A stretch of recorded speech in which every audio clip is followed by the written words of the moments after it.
Заминаа на пат без враќање.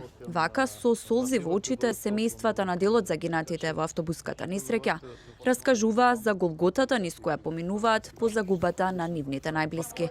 Семејството и синиот студеничани остана без 4 члена. Првата работа што направивме, отидовме до главната болница во Софија, кај што беа примени тие, што преживеа повредените и за неколку минути ги трошевме сите спратови и за жал ниеден од нашите не беа на списокот што беа примени на истата болница и се знаеше дека истите се на другиот список починати. Во Студеничани траорно и тажно. Жителите велат болката е преголема. Во општина Студеничани денеска молк и тага. Најголемиот број на жртви во автобуската несреќа потекнува токму од оваа општина и околните села. Жителите на Студеничани изгубија 20 нивни сограѓани. Две училишни клупи во основното училиште Наим Фрашири во Студеничани ќе останат празни за секогаш. Училиштето и колегите ги изгубија наставничката по македонски јазик и нејзината 14 годишна ќерка. Имаше една ќерка и таа е единствена, значи една ќерка само.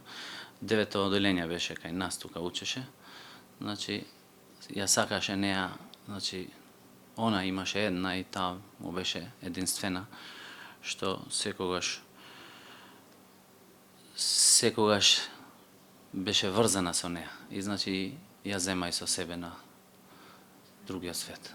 Локалната власт најави помош за семејствата. Ќе видиме и за процесот на погребот да се помага, да бидеме покрај нив. Преголема е болката, преголема е тажни сме сите, а посебно фамилиите кои што ги загубија најблиските. Празни училишни клупи во основното училиште Исмаил Кемали во општина Чаир. Наставниците разочарани. Училиштето загуби 5 детски насмевки. Ситуација е никаква, да ви кажам право.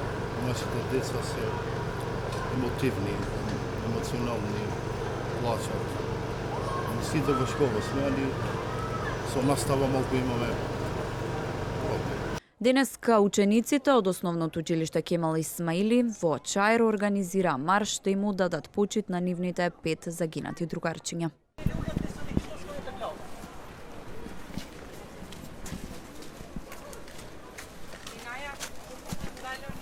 Од општина Чаир средствата за украсување за нова година на општината ќе ги пренаменат за семејствата на загинатите.